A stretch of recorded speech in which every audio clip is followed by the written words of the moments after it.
Okay, very good afternoon. चलिए आज जो है शुरू करेंगे।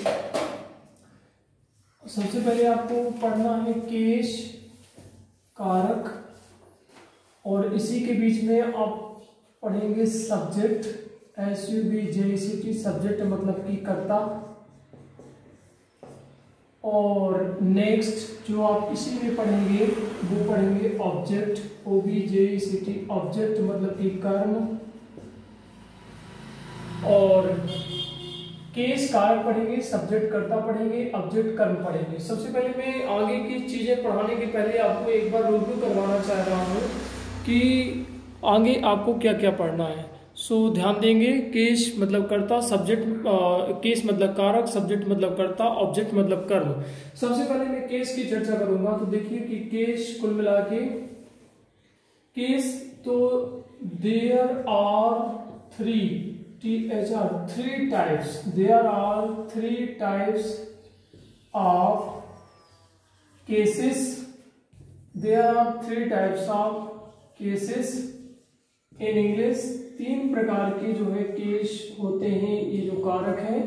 फर्स्ट जो होता है आपका नॉमिनेटिव, NOMINATIV, नॉमिनेटिव, या इसको सब्जेक्टिव भी बोलते हैं, अलग अलग नाम होते हैं बट जान लीजिए। दूसरा होता है ऑब्जेक्टिव, OBJECTIV, ऑब्जेक्टिव।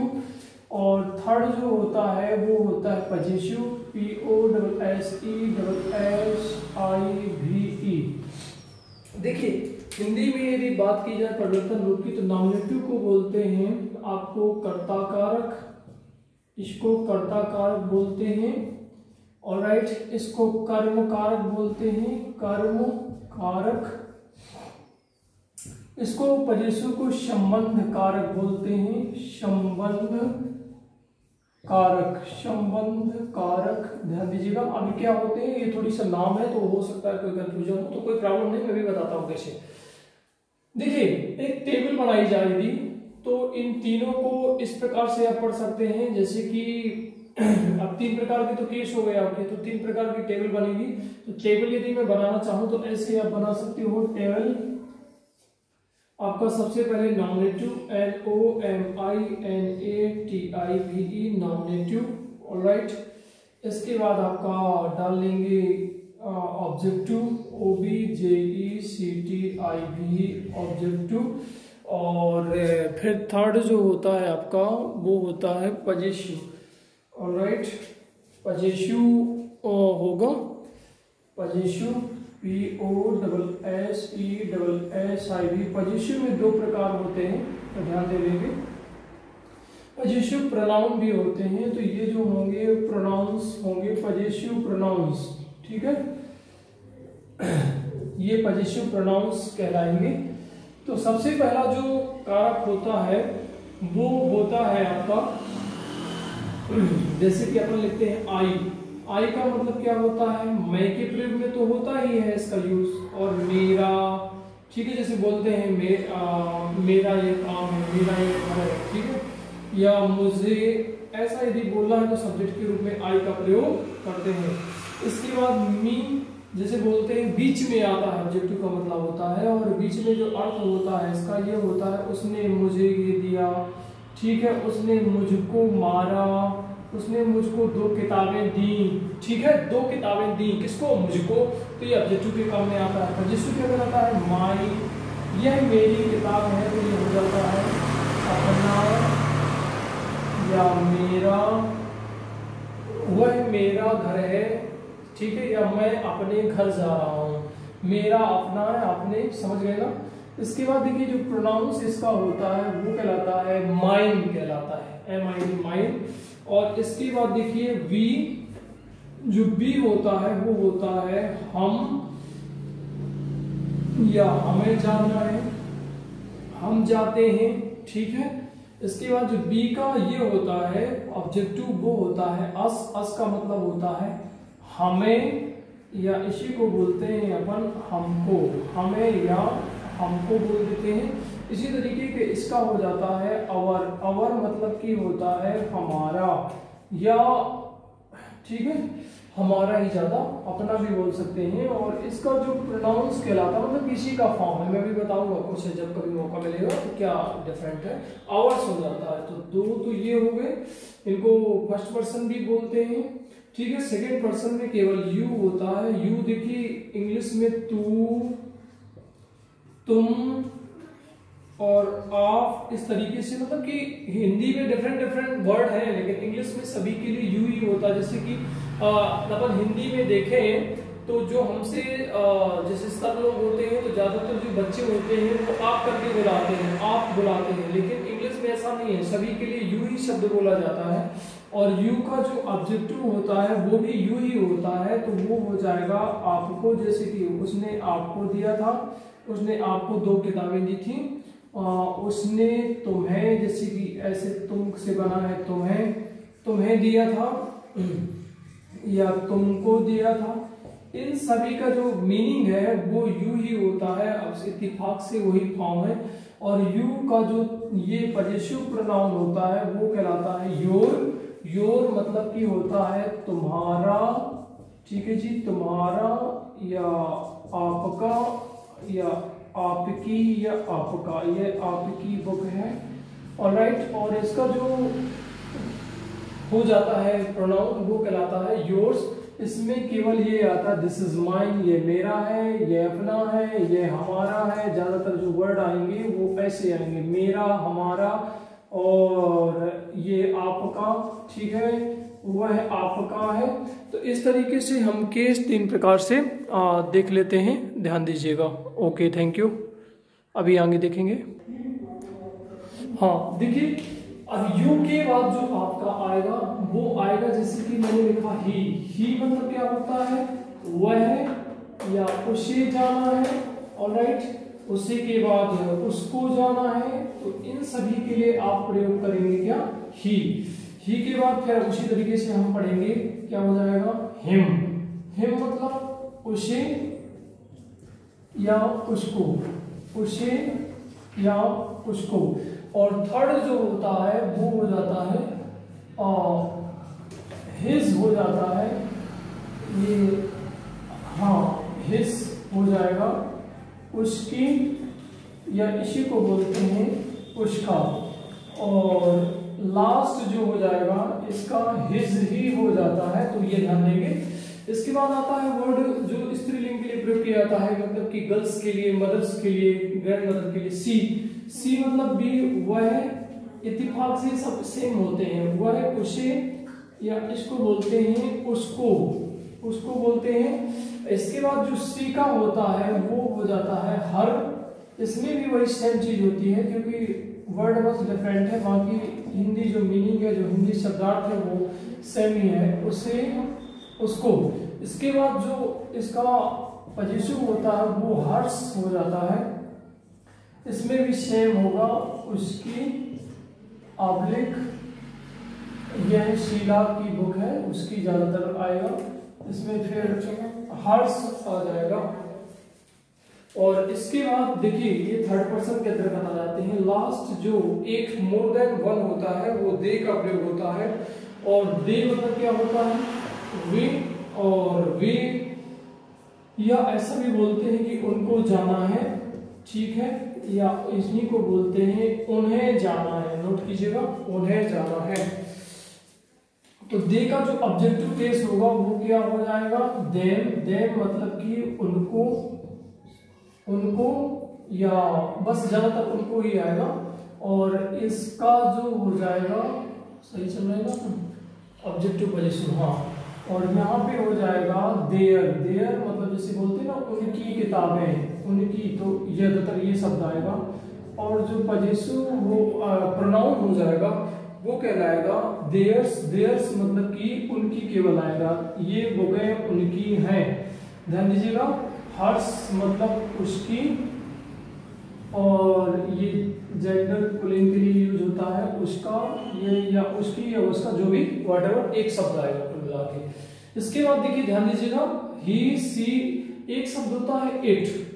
तो इट मीन्स भी वह या यह होता है, या इसे भी कह सकते हैं, या उसे, जो भी इसके बाद इट का जो ऑब्जेक्टिव होता है वो इट ही होता है, उसे या उसको, उसने उसको दिया।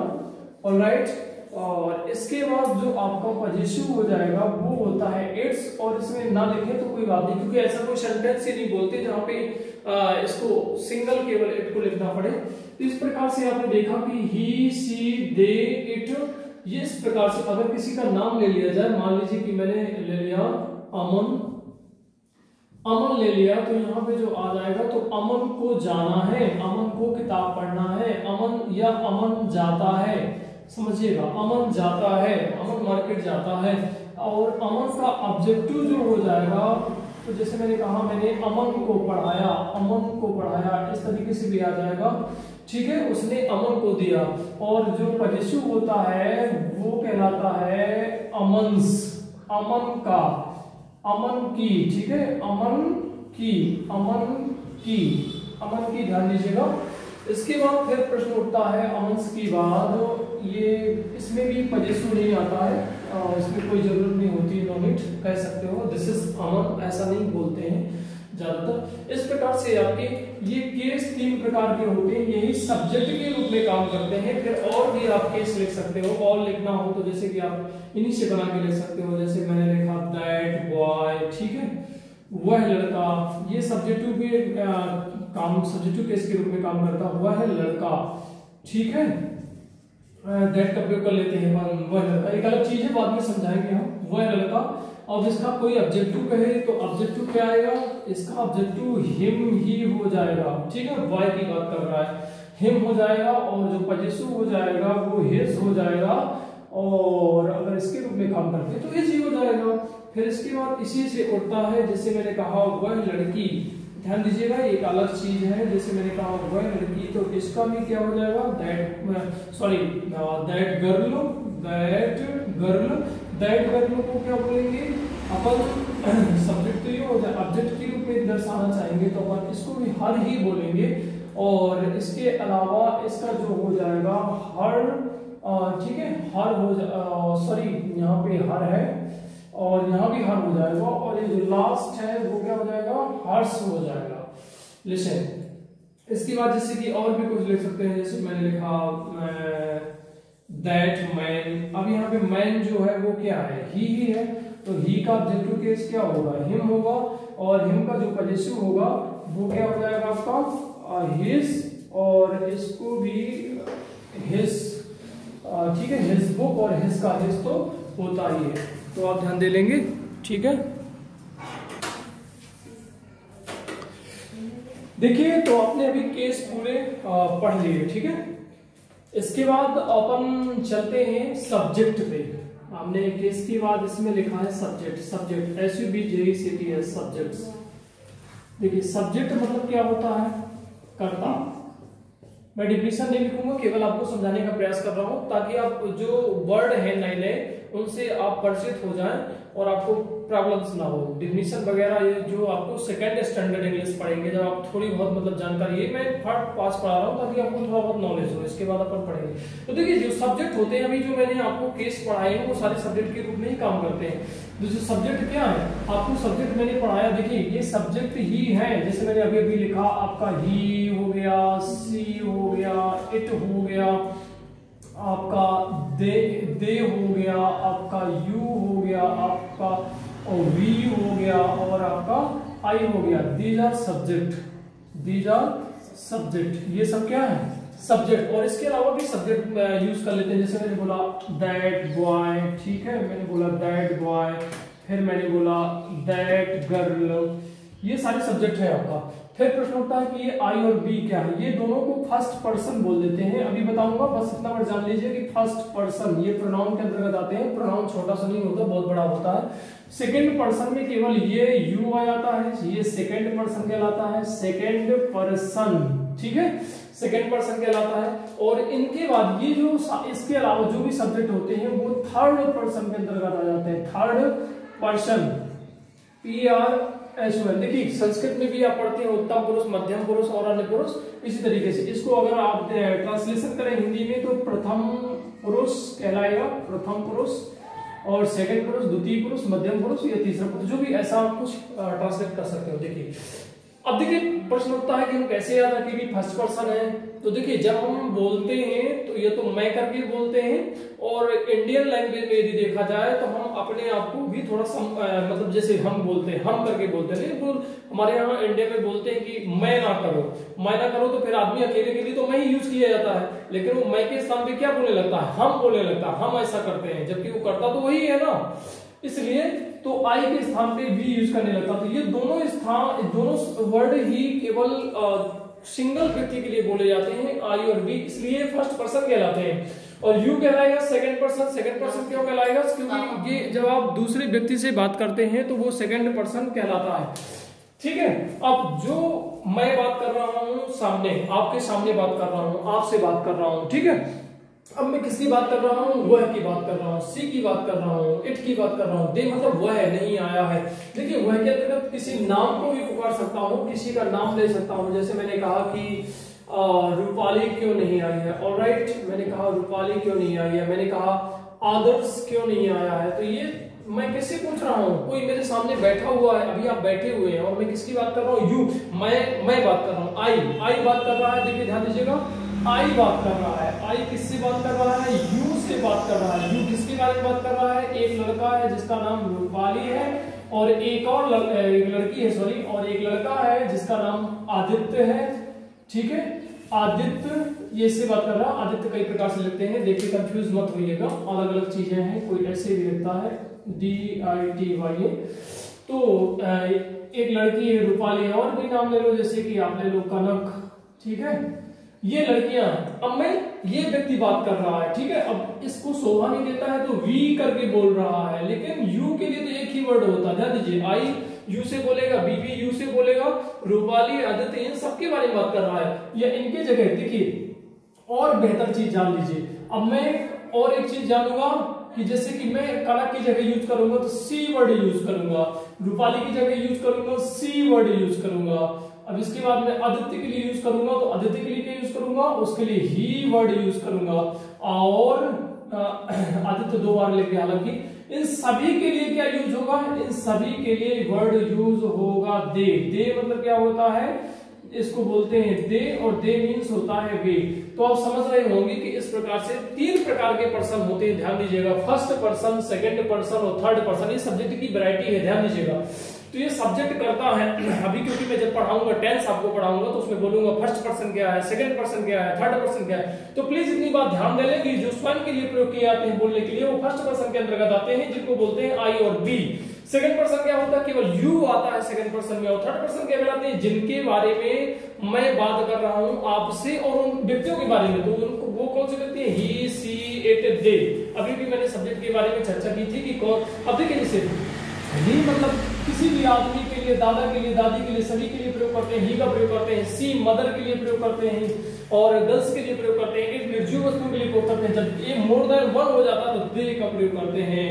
लिख सकते हो आप मोर देन 1, मोर देन 1 मतलब कि मोर देन 1 से ज्यादा, एक से ज्यादा जब कोई चीज हो जाती है तो दे का। हालांकि 2 के लिए तो हम बी का प्रयोग कर लेते हैं, ये लिखा हुआ है बी।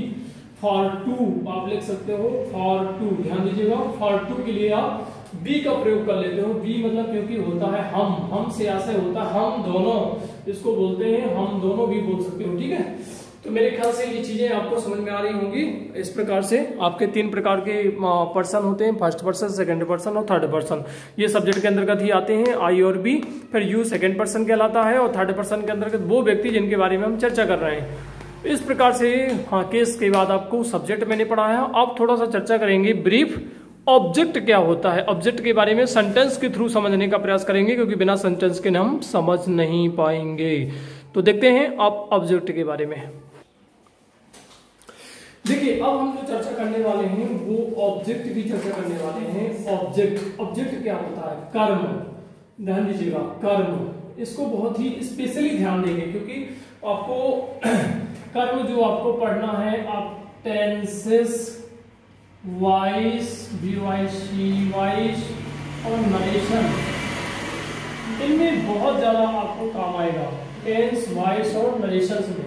तो ऑब्जेक्ट की पहचान देखिए ऐसे होती है। ऑब्जेक्ट के लिए दो वर्ड रामबाण होते हैं। सबसे पहले एक होता है व्हाट मीन्स होता है क्या, ठीक है, और क्या का जो अर्थ निकलता है वो कहलाता है direct object, DIRECT direct object, OBJECT direct object, ठीक है। इसके बाद एक दूसरा वर्ड होता है, वो होता है whom मतलब होता है किसे, और किसी का जो आंसर मिलता है प्रश्न करने पर वो कहलाता है indirect object, INDIRECT indirect object. ध्यान दीजिएगा, डायरेक्ट ऑब्जेक्ट को बोलते हैं प्रत्यक्ष कर्म, प्रत्यक्ष कर्म, बहुत ही ध्यान से समझिएगा। इसको बोलते हैं प्रत्यक्ष कर्म, इसको बोलते हैं अप्रत्यक्ष कर्म, इसको बोलते हैं अप्रत्यक्ष कर्म। देखिए अप्रत्यक्ष कर्म और अप्रत्यक्ष कर्म क्या है, जैसे कि मैंने एक सेंटेंस लिख दिया आपको, मान लीजिए मैंने एक सेंटेंस लिखा नीचे आपको, राम, ध्यान दीजिएगा, राम टीच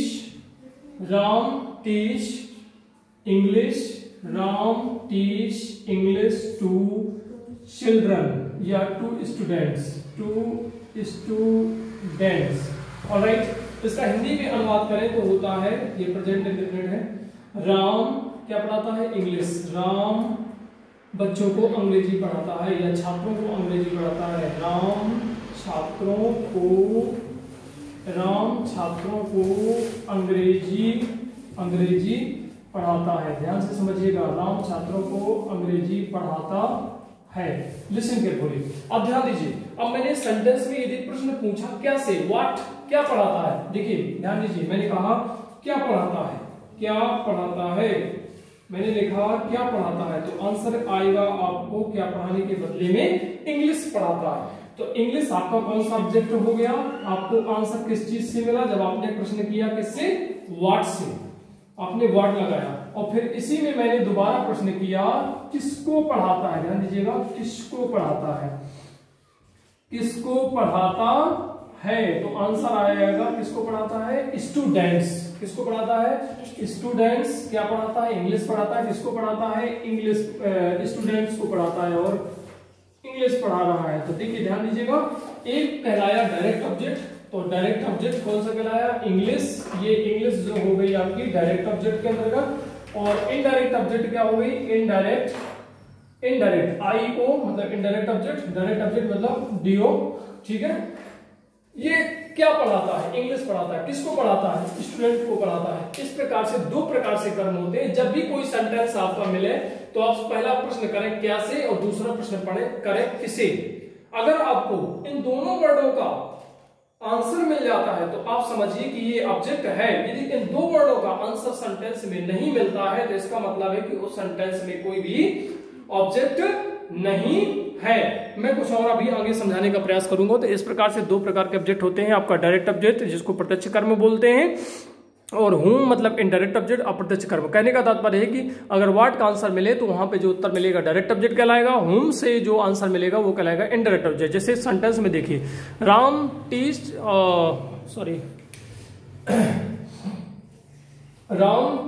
लिखा हुआ है, Ram teach English to students.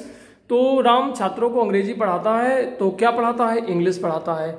फिर प्रश्न उठता है किसको पढ़ाता है, स्टूडेंट्स को पढ़ाता है। तो ये ध्यान रखिएगा, क्या का जो अर्थ निकलता है वो इंग्लिश है, इंग्लिश कहलाएगा डायरेक्ट ऑब्जेक्ट और स्टूडेंट्स कहलाएगा इनडायरेक्ट ऑब्जेक्ट। चलो और थोड़ा सा एग्जांपल लेते हैं और थोड़ा समझने का प्रयास करेंगे। देखिए अब मैं ज्यादातर विद्यार्थी जो कंफ्यूज होते हैं वो ध्यान दीजिएगा, दो एग्जांपल आपको लिखता हूं। जैसे मैं एग्जांपल लिखता हूं आपको, जैसे पहला लिखता हूं, ये बहुत फेमस एग्जांपल है। जैसे राम, हम जब शुरू में पढ़ते थे तो हमें ये सेंटेंस बहुत पढ़ाया जाता था, इसलिए मैं लिख रहा हूँ, राम बाजार जाता है, राम बाजार जाता है। ध्यान दीजिएगा। अब इसमें कोई पूछे कि भैया, जैसे अगर इंग्लिश में बनाएंगे तो राम बाजार जाता है कि, अभी देखिए आपसे मैं नहीं पूछ रहा हूँ कि आप क्या होगा बनाइए, क्योंकि मुझे पता, मैंने पढ़ाया नहीं है। राम गोस, इसका बनेगा Ram goes to market, Ram goes to market. अब इसमें कोई पूछे कि भैया what is object here, what, कर्म क्या है, कर्म क्या है, तो कर्म मेरे ख्याल से इसमें कुछ नहीं है। क्यों? क्योंकि आपने पूछा, अगर आप कहेंगे क्या जाता है, क्या जाता है, क्या जाता है, तो इसका आंसर आपको नहीं मिल रहा है।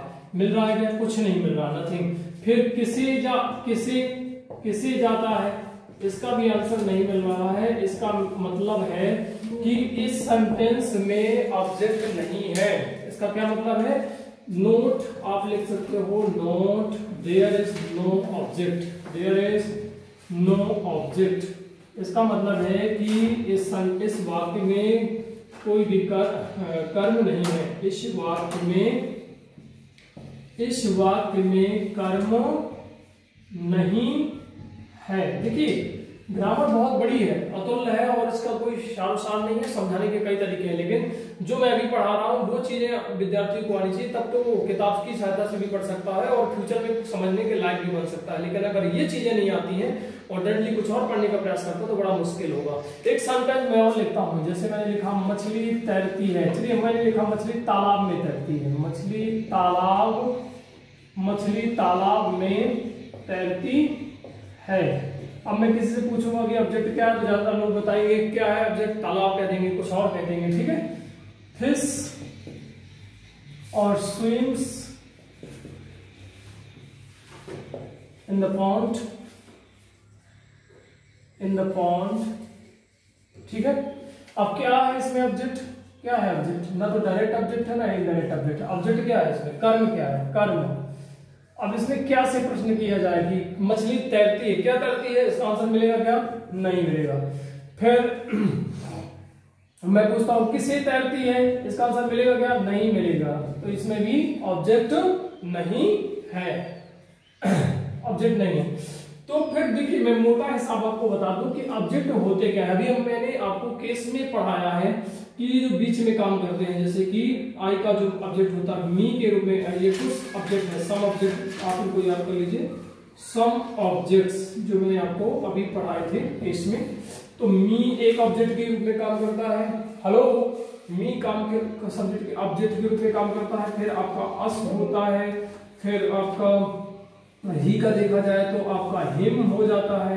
यदि आप हर का देखो, सी का देखोगे तो हर हो जाता है। दे का देखोगे ऑब्जेक्ट तो देम हो जाता है। और किसी लड़के का देखोगे तो जैसे अमन है तो अमन ऑब्जेक्ट के रूप में जो आ जाता है। इस तरीके से ये सारे ऑब्जेक्ट हैं, ठीक है। और भी इसके अलावा ऑब्जेक्ट जाते हैं। तो मोटा हिसाब अभी जो आगे पढ़ने के लिए, फिर धीरे धीरे ऑब्जेक्ट की अंडरस्टैंडिंग आपको खुद ही आने लगेगी, ठीक है। कुछ ऐसी वर्ब भी है जो ऑब्जेक्ट नहीं लेती है, जैसे कि आपका स्लीप सोना, ये कभी भी ऑब्जेक्ट नहीं लेती हैं, ठीक है। ऑब्जेक्ट यहाँ पे कभी भी नहीं आता है, ऑब्जेक्ट क्रॉस लगा सकते हो। स्लीप मतलब क्या होता है? सोना।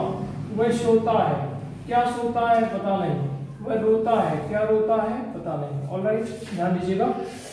तो ये मैंने आपको ऑब्जेक्ट बताए कि इसमें कोई ऑब्जेक्ट नहीं है, क्या जाता है, कर्म क्या है, कुछ नहीं है, ठीक है। इस प्रकार ने अभी आपने ऑब्जेक्ट के बारे में पढ़ा। तो सबसे पहले हमने केस के बारे में जाना, केस के बाद फिर हमने सब्जेक्ट के बारे में जाना, और सब्जेक्ट के बाद हमने ऑब्जेक्ट के बारे में जाना, जो टेंस के पहले हमें बहुत ही इंपॉर्टेंट है। ये सारी चीजें आएंगी अभी टेंस में, बार बार पूछी जाएंगी कि ये बताइए इसमें ऑब्जेक्ट क्या है, बताइए इसमें सब्जेक्ट क्या है। तो इसलिए मैं चर्चा कर रहा हूं ताकि आपको कंफ्यूजन ना हो। हाँ, एक जाते जाते एक और चीज बता देता हूं कि सब्जेक्ट की पहचान कैसे करेंगे। सब्जेक्ट की पहचान कैसे करेंगे, ध्यान दीजिएगा। तो सब्जेक्ट की पहचान कैसे करना है, इसको भी ध्यान दे लें जरा। और सब्जेक्ट की पहचान, देखिए सब्जेक्ट की पहचान करने के लिए सबसे पहले जो सब्जेक्ट की कर्ता की पहचान, ध्यान दीजिएगा। कर्ता की पहचान कैसे करेंगे? जब किसी सेंटेंस में, जैसे मैंने कहा कि राम आम खाता है, राम आम खाता है। अब देखिए ध्यान दीजिएगा, कौन खाता है। अब इसमें प्रश्न करेंगे, प्रश्न क्या करेंगे? कौन खाता है, ध्यान दीजिएगा, कौन खाता है। तो आंसर क्या आएगा? राम। तो राम क्या हो गया आपका? सब्जेक्ट हो गया। क्या हो गया? सब्जेक्ट। ध्यान दीजिएगा, राम क्या हो गया, सब्जेक्ट हो गया। अब दूसरा प्रश्न करेंगे, कौन को इंग्लिश में बोलते हैं हु। हु मीन्स आपने WH वर्ड्स में ध्यान से पढ़ा होगा, या नहीं पढ़ा है तो याद कर लीजिए WH वर्ड्स। ये बेसिक चीजें हैं, जितनी ही कम या ज्यादा जो भी पढ़ाई है आप बिल्कुल कंप्लीट कर दीजिए। वैसे मुझे नहीं लगता कि मैंने ज्यादा कुछ बताया है। इसके बाद इसमें और प्रश्न करेंगे, क्या खाता है, क्या खाता है, क्या खाता है। तो इसमें प्रश्न आता है कि वह खाता है क्या मैंगो। मैंगो मतलब क्या होता है, आम। मैंगो मतलब MANGO, मैंगो मतलब आम, और आम क्या हो जाएगा आपका, ऑब्जेक्ट हो जाएगा, OBJECT ऑब्जेक्ट। ऑब्जेक्ट क्या बोलते हैं, कर्म बोलते हैं। देखिए, तो राम यहाँ पे सब्जेक्ट हो गया, फिर आम यहाँ पे ऑब्जेक्ट, ऑब्जेक्ट को ओ से दर्शा दिया, और खाता है यहाँ पे पूरा वर्ब के रूप में बन रही है। वर्ब मतलब आप पार्ट्स ऑफ स्पीच में पढ़ते हैं कि ये क्रिया है, ठीक है। इसके बाद देखिए, आपने देखा कि राम यहाँ पे सब्जेक्ट है, ऑब्जेक्ट यहाँ पे आम है, और वर्ब क्या है, क्रिया। हाँ, शॉर्ट फॉर्म भी आप समझ जाते समझ लीजिए कि देखिए, मैं आपको ये बता दूं कि ओ जहां जहां लिखा जाएगा इसका मतलब होगा, बार बार आप समझ लीजिएगा, ओ का मतलब ऑब्जेक्ट होता है, और एस का मतलब आपको बार बार पढ़ना होगा सब्जेक्ट। और यदि कहीं OW ध्यान से लिख दिया गया हो तो इसका मतलब होता है अदर वर्ड्स। ये कीवर्ड्स हैं, इनको समझते जाइए, क्योंकि कीवर्ड्स लोगों को आना बहुत जरूरी है, क्योंकि फिर बाद में कंफ्यूजन ना हो। ओ का मतलब होता है ऑब्जेक्ट, और एस का मतलब होता है सब्जेक्ट, और OW जहां भी आएगा, अदर वर्ड ही कर लीजिए, कोई बात नहीं, अदर वर्ड्स भी आएगा, OW दोनों से मतलब होगा, अदर वर्ड अदर वर्ड्स, ठीक है। अब चलिए, कर्ता की पहचान भी हो गई, कर्म की पहचान भी हो गई। चलो एक और सेंटेंस में देता हूं, बहुत ही सिंपल हिंदी का, ताकि कर्म और अच्छे से पहचान पाओ। जैसे मैंने भी यहां कहा, गीता ने मुझे 2 किताबें, गीता ने मुझे 2 किताबें दी थी। ध्यान से समझिएगा, गीता ने मुझे 2 किताबें दी थी। देखिए, ध्यान दीजिए, क्या दी, पहले तो आता है क्या दी थी, क्या दी थी, क्या का प्रश्न, क्या मतलब व्हाट। देखिए, मैंने अभी भी समझाया, क्या दी थी, और क्या दी थी, तो यहाँ पे आंसर आता है किताबें। तो यहाँ पे प्रश्न उठता है कि किताबें हैं क्या, तो किताबें क्या का आंसर मिल रहा है, इसलिए ये क्या हो गया भैया, ऑब्जेक्ट हो गया। और आपको ये भी बता दूं, कौन सा ऑब्जेक्ट, डायरेक्ट ऑब्जेक्ट, अभी आप पीछे पढ़ चुके हो। फिर मैंने दूसरा प्रश्न किया, दूसरा प्रश्न क्या किया, दूसरा प्रश्न मैंने किया, गीता ने 2 किताबें दी थी। फिर मैंने कहा कि किसको दी थी, किसको, तो इनडायरेक्ट किसको दी, किसको का इंग्लिश में जो वर्ड होता है, या किसे जिसको बोलते हो, इसको बोलते हैं whom। और whom का जो अर्थ है, या whom का जो प्रश्न जब करते हैं तो यहाँ पे कोई आंसर नहीं मिलता। इसका मतलब है कि इसमें इनडायरेक्ट ऑब्जेक्ट नहीं है। आई से इनडायरेक्ट ऑब्जेक्ट अभी मैंने पीछे बताया था, ठीक है। अब इसमें प्रश्न उठाते हैं हु, किसने दिया था, किसने, ठीक है, किसने दिया था, किसने। तो प्रश्न जो आंसर आता है वो आता है गीता। तो गीता यहाँ पे क्या बन जाता है, बोलिए सब्जेक्ट, SUBJECT, गीता बन जाता है यहाँ पे सब्जेक्ट। ध्यान दीजिएगा, तो गीता हो गया सब्जेक्ट। तो अब फिर से मैं पूछूं कि सब्जेक्ट क्या है, गीता है। और हाँ, एक बात और, किसे मतलब, सॉरी माफ कीजिएगा, यहाँ पे इनडायरेक्ट ऑब्जेक्ट क्या है, मुझे, मैंने ध्यान नहीं दिया है।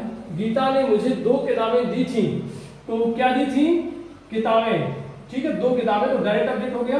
और किसको दी थी, मुझे, मी आ जाएगा, मी मतलब क्या, मुझे क्या हो गया, ठीक है, ये इनडायरेक्ट ऑब्जेक्ट कहलाएगा, इनडायरेक्ट, आई से इनडायरेक्ट ऑब्जेक्ट। हाँ, एक और शॉर्ट फॉर्म आ गया कि अगर कहीं आई और आई ओ यदि लिखा मिले तो आई ओ को बोलते हैं indirect object, INDIRECT, indirect object, OBJECT। ध्यान दीजिएगा, यहाँ पे आई ओ का मतलब इनडायरेक्ट ऑब्जेक्ट। और यदि कहीं पे DO मिले तो इसका मतलब होता है direct object, DIRECT, direct, OBJECT, प्रत्यक्ष कर्म और अप्रत्यक्ष कर्म। मेरे ख्याल से अब आपको कर्म समझ में आ गया होगा। गीता ने मुझे 2 किताबें दी थी, क्या दी थी, किताबें दी थी, तो क्या का आंसर आ रहा है, इसलिए वो डायरेक्ट ऑब्जेक्ट कहलाएगा। और किसको दी थी, मुझे दी थी, तो इसलिए ये इनडायरेक्ट ऑब्जेक्ट कहलाएगा। किसने दी थी, गीता ने, तो गीता क्या कहलाएगा, सब्जेक्ट कहलाएगा। ठीक है। तो इस प्रकार से आपका इनडायरेक्ट ऑब्जेक्ट, आई ओ का मतलब इनडायरेक्ट ऑब्जेक्ट, डी ओ का मतलब डायरेक्ट ऑब्जेक्ट। तो ये टॉपिक आपका केस और सब्जेक्ट और ऑब्जेक्ट वाला यहीं पे खत्म होता है।